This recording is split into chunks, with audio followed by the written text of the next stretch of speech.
Welcome, everybody, to this Drive Summit podcast. I'm your host, Alex Hanna. With me, I have Dace. But before we get going, I got a buddy out here. This is on Keith. He's a great guy. Before we get going, I want to thank TopCon Solution Store for allowing me to use their booth today. Jordan, Joey, and David, all three. Awesome. Dace, glad to have you here. Love your shirt. Why don't you tell me a little bit about yourself? Thanks, Alex. It's great to be here. A little bit about myself. So, architect by training. The ink on my stamp went dry many years ago, but practiced in architecture and construction for a number of years, and been in AEC or near AEC my entire professional career.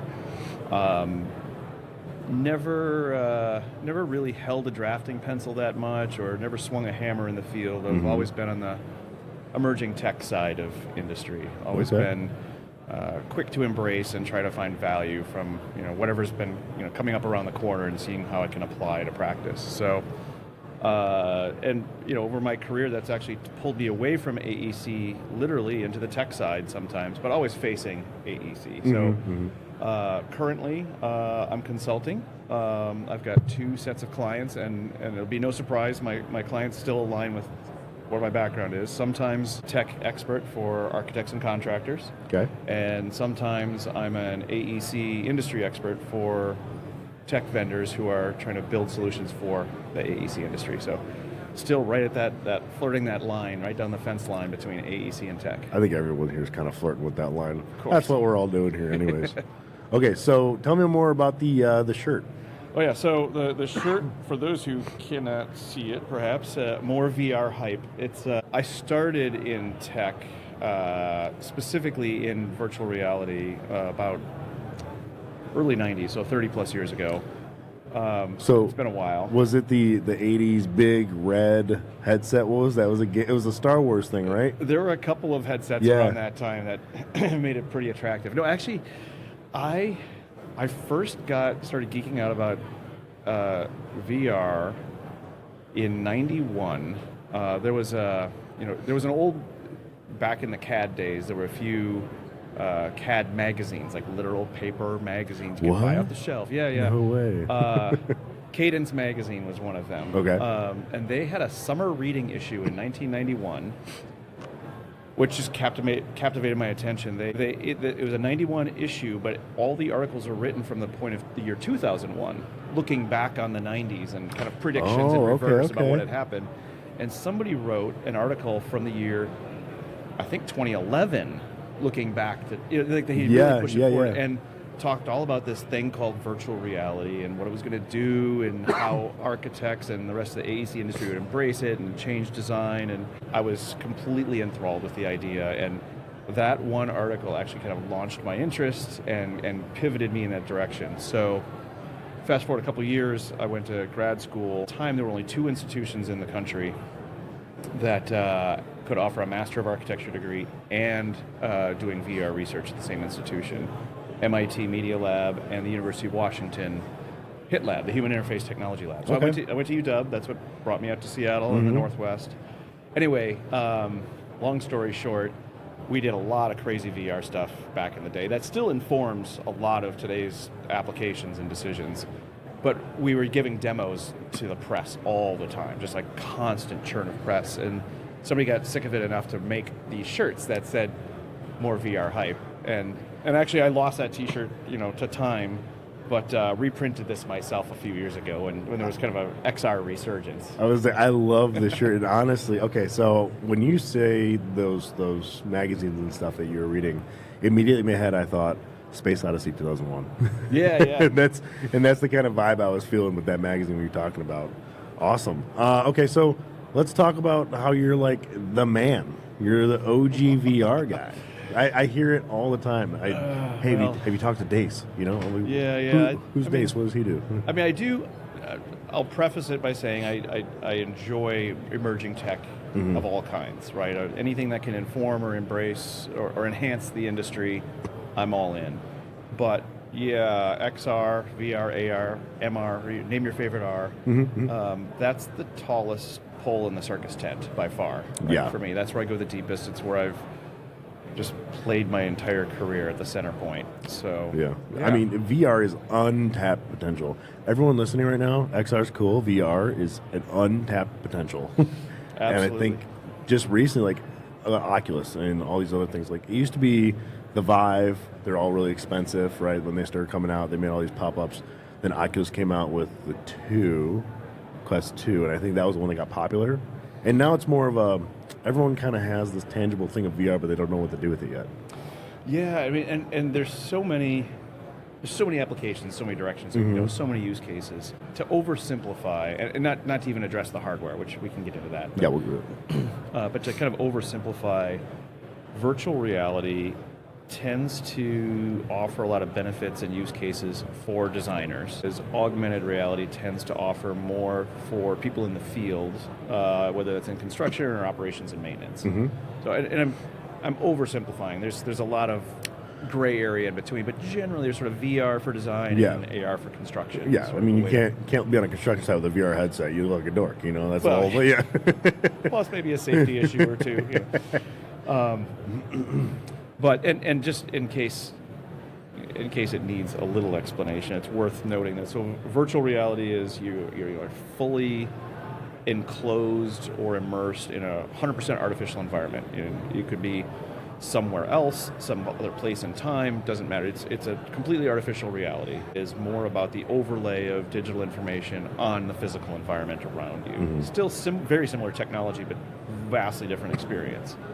And then there's arguments about the term mixed reality, and that's somewhere in between, and sort of mix and match, and how much you're revealing of the real world versus the virtual. There's lots of kind of convolutions in terms, but it kind of worth to kind of hammer on this distinction. One worth noting that if you're trying to figure out which one to use, VR is about being there, and AR is about being here.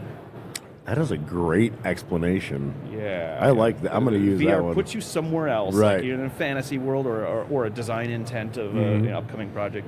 AR is about bringing everything to you, meeting you where you are, and it's fundamentally a different experience because of that. Yeah, so me being a nerd, when I first got my Oculus, I was like, oh, museum tours. Yeah. So I was doing museum tours of like the British Museum and stuff in London or whatever, and I'm walking through it, I'm seeing all the cases, and I'm like, this is awesome. This is the coolest thing I've ever done in my life. I bought my wife one now, too. So now we can both do museum tours. But then we got this just a little experience. This is my we bought this thing. It's like a painting game, right? But you could pull like Bob Ross up on a YouTube channel, and we could be in the same space painting. So now we're watching Bob Ross on a screen trying to match his painting skills, and we're talking. And the idea came from, she went to like those sip and paints where they're drinking wine and painting and stuff. Yeah. I was like, I could drink at home, sip and paint at home. And it has a pass-through feature, which is great too, because like we got 3 dogs running around. One of them barking, trying to figure it out. Quiet, Stella, Yeah. No, it was actually a very interesting, unique experience. Like we started making date nights out of it, getting into VR and doing the paint thing. It's so cool. Wow, you guys really geek out. Oh my god. Yeah, you thought you were cool. So I gotta know, what was your, we're gonna get into your journey, but what was your like first experience with VR, and then how did that like just turn into a passion? Wow. Okay, so my first experience with VR was around that sort of 91 time frame. There was a commercially available experience kind of at our arcades called Dactyl Nightmare. And you stood in this kind of physical landing pad zone with kind of bumpers around you to kind of contain you physically, and put on a very clunky, very motion sickness inducing headset that was probably worth tens of thousands of dollars at the time. And you got a plastic gun in your hand and shoot pterodactyls as they're flying around you and trying to whisk you away. Really corny experience, right? But like very engaging. Oh yeah. Like, you felt like you were there. And to this day I can remember it as if it happened. And that's the power of a good immersive environment. Is it taps into your spatial memory and your sense of place. Like it taps into what we have. We're all evolved primates. Right. We make sense of the world of 2 hands, 2 eyes, 2 ears. We operate spatially. We build. I could close my eyes and I could point exactly how to get out of this convention center right now because I built a spatial map in my head. That's just the way we navigate the real world. Right. VR and of course XR and all the flavors of it tap into that and harness that ability to create a spatial experience and spatial memories, and just enhance your understanding of data, whether it's virtual or physical. Yeah, it's a very interesting. I never really like I understand, like when I close my eyes and I remember the experiences I had in VR, I do remember. It's like I know the directions to go to, and it is like you're there. That's it's not something I really thought about, but yeah, because it's immersive. It's like you being there and knowing where the exits are and stuff like that. It's good thought experiment there. There was kind of mid '90s. I was still at the Hit Lab at the time. I've been really privileged to work on some pretty key landmark projects over the years, but I got sent over to Venice, Italy. Telecom Italia, the Italian phone company, was getting into the potential of VR way back then and wanted to sponsor a few experiments. And I was there for a couple of summers. Fantastic time. A couple of summers in Italy is not a bad way to spend. Yeah, I mean, that sounds like a great work experience. But while we were documenting a whole area of the city, we were doing reality capture before reality capture was cool. Like we were doing photography and building CAD models and applying textures in 3D Studio. Oh my goodness. We were looking at measured drawings on linen from the 1400s, like crazy, reality capture, not in the sense that you're scanning, but no, you're actually you're trying to make bump maps and I've been there. So I taught a grad school class, or was a teaching assistant doing that with a bunch of undergrads. But just one day, I just took it upon myself, like, hey, how fast, just to test my limits, because I was bored. How fast could I model and build a VR experience of St. Mark's, basically the square, the big square, Piazza San Marco, and I think I was all proud of myself, patting myself on the back. I did it in 12 hours. Like it should take 12 seconds now, right? But I had to go around, photograph every facade in the square, and build it, and very crudely, but scan them for 12 hours. And this was on Kodak film. This wasn't a digital camera, so you got to scan the photos to make a JPEG, like just old school stuff. But anyway, so I built this crude VR experience of Piazza San Marco, just to say I could. Shared it with colleagues back when I returned home, had them walk through it, because, hey, look what I did in a day, right, or a day and a half. It was terrible, right? Like, it was just graphically, you'd look at it now and go, what the heck is that, right? But at the time, proof of concept, cutting edge. Yeah. Anyway, to a colleague of mine that went through the Piazza San Marco, it made an impression on him. 20 years later, we had kind of lost touch. 20 years later, he reached out of the blue, and he's like, guess what? I finally got to Italy, went to Piazza San Marco, and had deja vu. No way. Been there before. No way. Yeah, and it really cemented for. I mean, we all have that feeling, like, oh yeah, no, here's Dace claiming it taps into your spatial memory. He was like, I have been here before. I knew right where to go. I knew right where the tower was. Right where because of this crappy experience he had 20 years earlier in VR. I never even thought about. I bet you if I went to the British Museum, I'd be like, oh yeah, I love this exhibit. Because oh man, that's really cool. I never put two and two together like that. Do you still have that experience? Oh, probably somewhere saved to a floppy disk. Okay, well, I had to pull that thing out because it's good to compare what you did then. Because I don't think, you're a pioneer, bud. Yeah, well, thanks. Instead of VR, should be DC, Well, the thing about pioneers is they often end up with, like, arrows in their back, right? Well, what was the Oregon Trail thing? What was it? Dysentery. Died of dysentery. Yeah. Let's just say I've had my share of that along the way. Okay, let's get into your journey. I want to know how you got from young kid getting into tech, college years, school years, whatever, and then how you got into VR and from there. Yeah, okay. Well, we touched on it a little bit. I mean, that point of inspiration with that magazine was but I want to go back before that. Yeah. So, oh boy, as a father now with my oldest applying to school, applying to colleges, I guess I kind of pivot back to that point. Like I was, as a kid, I was pretty good with art. Like I had a pretty practiced hand, a good sketching, reasonably good painting, I guess. Want to be an artist. My dad was like, no. You're not going to be an artist. Have you considered something a little more practical, I guess, is maybe his way he would put it. And going into architecture. Yep. Honestly, I was a decent architecture student, but not a good student, I guess. But I was a mediocre designer. Okay. And my problem was not just that I was a mediocre designer, but I was really good rendering. I could sketch in charcoal. I could make a mouth-watering night scene with pastel. Yeah. To make my crummy architectural design look really good. Yeah. And I found myself, I'd fool myself. Sometimes I'd fool my professors. I'd fool the critics in the studio environment.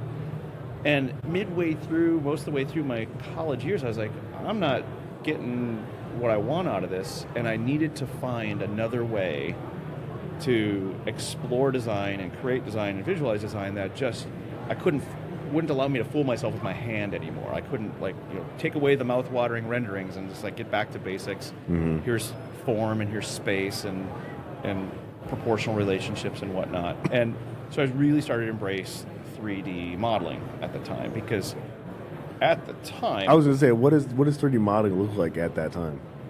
Wireframes, hidden lines. I mean, back to AutoCAD release. I don't know when they put 3D in. It was a release 2 or 3. I embraced AutoCAD in high school. Well, I should back up to that. Okay, Sorry, let's talk about college. Yeah. I was really fortunate. I had a fantastic drafting teacher in high school who was exactly the kind of teacher you'd want. Like, meet you where you are and challenge you, and like, hey, if you think you're good here, try this instead. And just really, really pushed me. So I was like, AutoCAD release 3 hands me a floppy disk, and he had gotten it free in the mail from Autodesk or something like that. And he's like, see what you can make of this. And just turned me loose as probably a sophomore or something like that at the time, trying to figure out what this CAD thing was, what it was about. And there was just enough 3D tools inside of AutoCAD Release 3. Like, you could extrude closed polygons and create some very basic shapes. Right. No fancy solid modeling. No, but you were able to make a space to make a 3D thing. Yeah. And that got my wheels turning at that point. So it's funny to be full circle, many 40 years later, being at an Autodesk event, and that's still in my bloodstream. That's so good. Anyway, so I got into 3D modeling pretty heavy in college. Forced myself to do it again as a way that I couldn't make pretty pictures with it. I was forced to have very rudimentary graphics. Funny, years later, of course, Hollywood embraced 3D, and now you can make the most photorealistic, hyper-realistic, mouth-watering visuals possible. But at the time, that wasn't the case in the early 90s. So that's kind of what sent me into 3D, and then that flashpoint when I read that article about VR, that's what did it for me. Like, okay, this is where I want to go with my career. There's something really engaging about being able to strip away the distracting textures and mouth-watering materials and lighting, and while that's cool, and you can look around the show floor and see wonderful it examples everywhere. There's something really compelling about stripping all that away and just like, hey, let's look at form and space and how it all comes together in the most simple. It's almost like the compelling argument for a foam core model that an architect would make. Okay. Keep it at the conceptual level, because you will understand how people operate in space better and not be distracted by all the cool things you can add, all the bells and whistles. Yeah, the cool couches, the IKEA furniture, all that stuff. Yeah, I showed my wife that one day, so that didn't turn out well. So that's, I guess that's how my journey got going. Blessed to be able to go to graduate school and attend the University of Washington at the HIT lab, the Human Interface Technology Lab, where I got super deep into advanced 3D visualization, and was lucky enough to carve out a niche there, and was hired right out of grad school at NVBJ, an architectural design firm, specifically to do VR. Like, they drank the Kool-Aid just enough at that time to go, hey, we're not entirely sure what this is, but this Dace kid might be onto something. Let's bring him in and see what he can do. So I spent my first couple of years really intensely pushing VR, then realizing, of course, as advanced and as progressive as NBBJ was, and is, they, like anybody else, didn't have 3D workflows. They were still coming up to speed with CAD and 2D workflows, and so anytime you did a 3D model, it was off to the side. There was no BIM in place. There was, oh, you want to do a 3D model? Well, here's a tool. Go build us something crazy cool looking to help us win the job. Do some Hollywood modeling.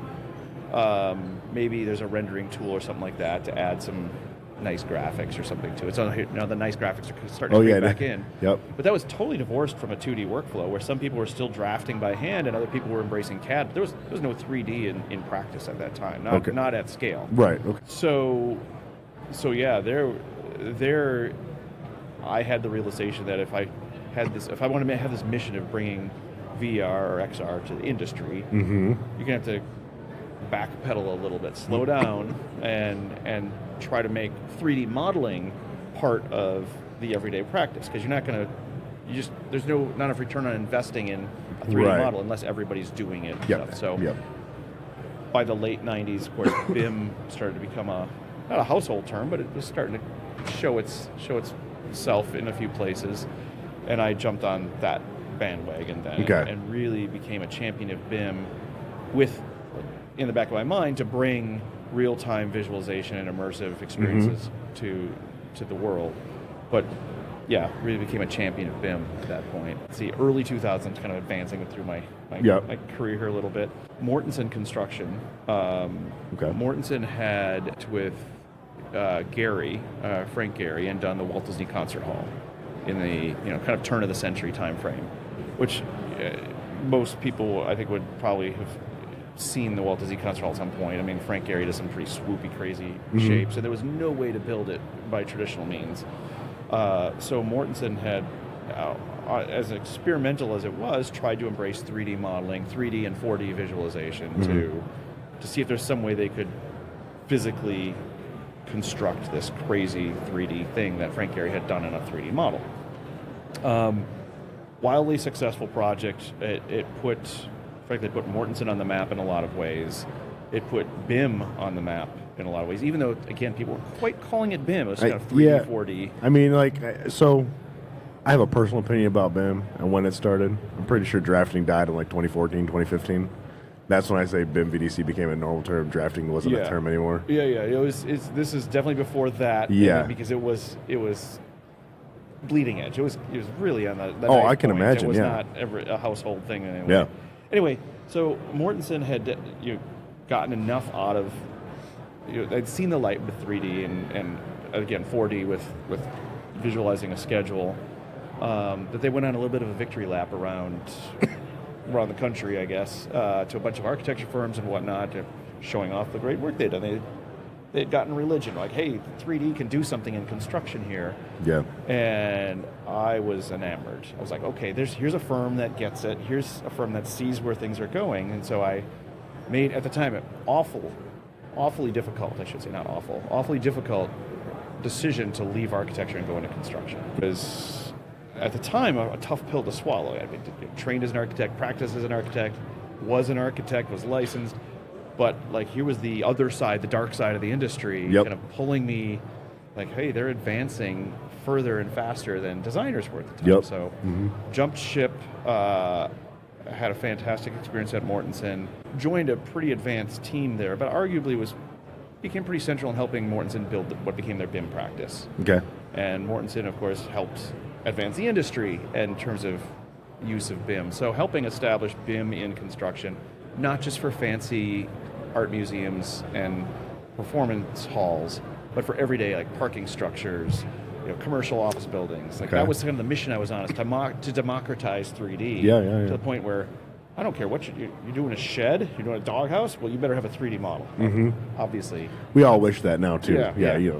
Sprinkler guys, if you're listening, we want 3D models. Darn right.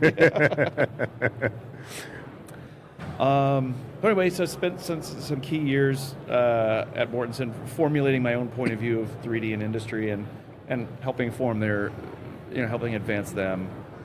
Jumped over to another contractor for a few years and and kind of expanded my purview from not just BIM, but all facets of innovation. Got into lean construction and integrated project delivery, so kind of working on the process and the culture as well.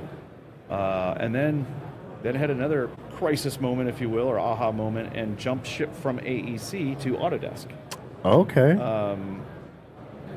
Found out I'd done as much as I wanted to or could do at the time in industry. Okay. And of course, Autodesk has been a key player in bringing tech. I don't know what you're talking about. I don't think know anything. But was fortunate enough to get a good role at Autodesk as a customer success manager. Yeah.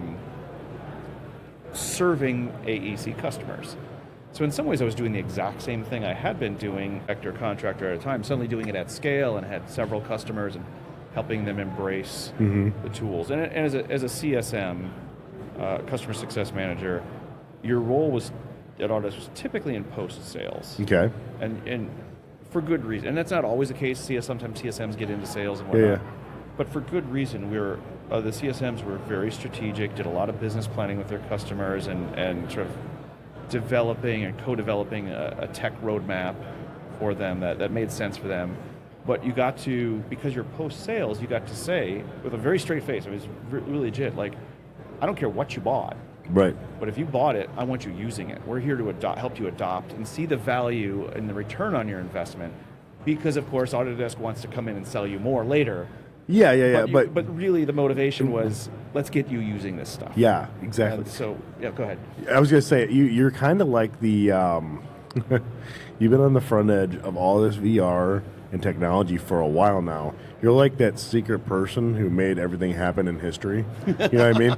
Like, you're the guy who told William Booth, why, wherever him, like it's going to be, and then dipped out. And yeah, I feel like that's you with VR. You've been on the front end of everything, because everything you're talking about is like, it happened and you were there.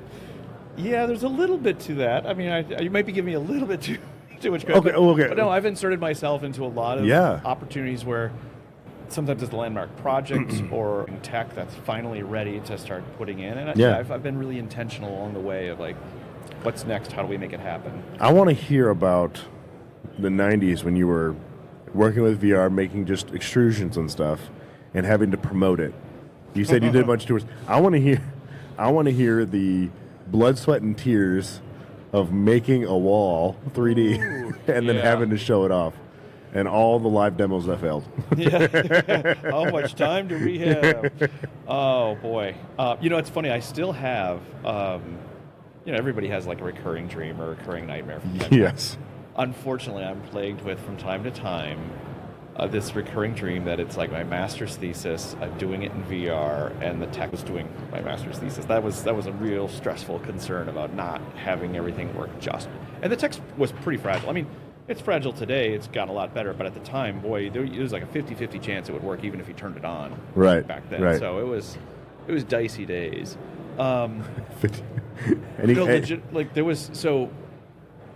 In today's contemporary hardware, the tracking technology is almost always built into the headset, right? And it just works, and it should just work. Right. Back then, you had external trackers. You had like Polhemus, I think was the brand that comes to mind. There's magnetic and RF trackers, and you'd attach them with like Velcro to your gloves, or you'd tape it to the back of your head, and like it was fine. It's what you used at the back of the day. And you had a string of cables, right? Coming almost off like video motion capture. Yeah. But there was literally a time, depending on which machine you were using, and we had these Silicon Graphics workstations that were like $250,000 that now has you have it in your phone. Your TI-84 calculator, yeah. But there was a 50-50 proposition whether it would get the XYZ coordinates right when you boot it up. And you didn't know, or it would be a 50-50 proposition if your left and right eye were going to be in the right display. Oh, wow. And so literally, you'd go to do a demo, and you're like, okay, we may have to reboot this in the middle. Turn it on and off, yeah. Do the old IT trick, yeah. There was some, a little dicey from time to time. But, getting the walls drawn or getting the model made. Yep. Tools are good then, they're good now, they're better now. The workflow across was more convoluted. Now it's an easy one-button export to VR or, scan to BIM. There's some really easy processes in Yeah, place. yeah. There, it was like, no, you're going to have to invent something to, duct tape and bubble gum and send it over the wall to this other thing and process in the cloud. Well, it wasn't even in the cloud then, but online. It was something, yeah. So I watch Corridor Digital on YouTube all the time, and they talk about all the motion picture stuff they had to, like, this was never a thing, they just had to create it. Mm-hmm. And I feel like that was you and the team you were with always. 100%. Up until about 2011 when you went to Morton's or wherever it was, right? Although, I mean, yes, but I would not qualify it the way you did, because that exists today, right? We still have workflows that need to be hammered out. We still have data that needs to be massaged from one point of format to another. There's still too much importing and exporting, and while I'd love to see that just go away, that's still central to what I do. Like, even as a consultant today, that's kind of where I can roll up my sleeves and go, okay, you've got this data set. Here's the way I recommend moving it through these tools to get to what you want. Yeah. Unfortunately, that's still around. So what is the coolest, like the most experience you've had in VR? Oh, boy. Where you put it on, you're like, holy crap, we're here. This is happening. I'm not going to answer your question. Okay. But I'll fine. answer with a question I want to answer. Okay. There's been several. And there's been several aha moments. Well, I mean, not like an aha moment, more like you put the goggles on, and you're like, holy crap! Like this is not the first time ever in VR, but like the experience you had in VR visually was one that you never thought would be coming that soon. Sure. Well, but again, I will still answer. Please that's go the ahead. question I'm Yeah. going to answer. Okay. So the first time you ever try VR, sure, that's a huge moment. That's a given. I get that. I'd say the next step for me was the first time I put my own content into VR. Oh, okay. Not just doing, a silly demo that somebody else made, but I made this geometry. It means something to me. It's a representation of my house, my bedroom, whatever. Yeah. My stuff, I get to see it.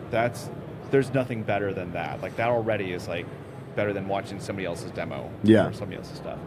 After that was the first time I had an avatar. I had my own head and hands, and I could engage somebody else who had their own head and hands, disembodied, floating, reduced polygon, crummy representation. But we could gesture to each other while we were talking. Yes. That was like, okay, this is a collaboration space. This isn't just a single experience. Then somebody had made a kind of a magic mirror. They were doubling your avatar, but in a mirror, so you could see your self, not just your hands, but you could sort of see your own representation. Then there were experiences I had where you got to really play with scale and understand, and jump scales, understand a one-to-one immersive experience versus having a dollhouse in front of you, and being able to push and pull things on a small scale in front of you and see the impact around. So it was more the engagement and the interactivity that was pretty compelling. Anyway, there's been a number of kind of small moments along the way as the graphics get better, and as, now you've got real-time ray tracing, and now you've got radiosity, and you've got all these kind of rendering techniques, and now you can bring in materials, and it's every year, every so often there's an advancement. You go, well, that's pretty compelling. Then mixed reality came in, and all of a sudden I can overlay and see the real world with there's another advancement. It just keeps going and going and going. So it still didn't answer your question about maybe the most compelling thing, but the most compelling environment I've been in was not graphically the most seductive. Okay. When I was at Autodesk, they have a fantastic policy of giving their employees a sabbatical every 4 years. Oh, nice. You get 6 weeks to do whatever the heck you want. Like, nice. Go lay on a beach, go write a book, go do whatever. 18-ish, I earned a sabbatical. And at the time, and I still am, but really focused on sustainability and climate change and wanting to make a difference in the world, not just as a professional, but like have an impact. Yeah, do something impactful. Ended up crafting my own project. Took my family across the world to Micronesia, specifically to this one island where there are these ruins that have only really been documented once in black and white photography in the mid 20th century. Mm-hmm. And these ruins are at risk of going underwater from sea level rise. Okay. And so, this book of black and white photography became my Bible. Like, okay, this is the reference material. I'm gonna go there. I'm gonna fly a drone, I'm going to do reality capture, I'm going to convert aerial and terrestrial photogrammetry to a 3D environment, I'm going to create a VR experience, then an AR experience, I'm going to give this to the island of Koshrai is in Micronesia. The Koshrayan Historic Preservation Office was applying for a UNESCO grant at the time to get funding to protect their ruins. And these are fantastic structures of coral and basalt, unique in the world in their construction. You don't find it anywhere else. Anyway, spent in it becoming a 9-week project, 8 to 9 week project over there, clearing the jungle with machetes, hiring prison labor to help clear the jungle. Because we got there and I foolishly thought, oh, well, I'll just photograph these ruins, it'll be easy. No, the ruins were completely covered in greenery. So we had to strip away where the jungle had taken over time to then document aerially and from the ground to create the mesh, to create the experience. Wow. It's an intense experience. There was so many great moments from it. But then creating that virtual environment and giving it to the people, the locals who, let's face it, VR wasn't first and foremost in their minds. Third world country, other things going on, and let me just back up with one quick little thing. The Historic Preservation Office saw the value in preserving the ruins. They definitely wanted to do that. The ruins existed as like stones in people's backyards. Like the local landowners, very complex land ownership structure in Micronesia, they just had stuff in their backyard, and they saw, of course, it was valuable, but not historically valuable as a cultural artifact on a world scale. There's like, hey, those are the stones in my backyard. Yeah. And so they were not necessarily inspired to take action in any way. And the idea that you're trying to convey, like, hey, sea level's rising, when we have a 2-meter sea level rise, you're all going underwater. It wasn't a story that they were able to digest and hear. So enter VR, right? We could make a VR experience and show them, go back in time, go back 1,500 years and show them the incredibly complex and vertically challenging wood structures that their ancestors had made, like 50, 60, 80 feet in the air. These village huts, and kind of they could respond and appreciate, okay, that's my cultural heritage, I see that, then go to present tense, and then once they're in the VR experience that way, start to raise sea level on them. And suddenly the water's 3 feet high, and then it's 4 feet high, and their stone ruins are starting to go under, and you could sort of see the concern on their face, even while they're wearing the headset. And then the water goes up to their neck, and then it goes over their heads, because it's 1.8 meters, 2 meters. Suddenly they're underwater, and they have a visceral reaction. Like it, and I've got goosebumps here, like hair stand up on my arms. This intense experience that they have, because it's like, it's their content, it's their stuff. Right. You kind of pulled on their attention a little bit with a compelling story about their history and acknowledgement of where they are in the present, and then you show them the future if they don't do something. I mean, there was no better medium than virtual reality to get that point across. Wow. And it spurred a lot of action. A lot of people kind of cut through this almost red tape in their culture, in their society. Like, okay, let's agree, we've got to do something about this. Yeah. So that would be by far my most compelling experience. And graphically, it wasn't photorealistic. No, it was good enough. I think, man, you telling it, I was like, man, I wish I was there. Because I think you had to have VR to tell them that. You had to put them in their house when the water rose. For them to grasp the experience of, like, this is all going to flood and go underwater. Exactly. You can tell somebody that, and in the abstract, they may or may not get it. But because it's experiential, it's a sort of visceral, like, oh crap kind of understanding that. So it creates a compelling case to take action. I love that story. That is so incredible.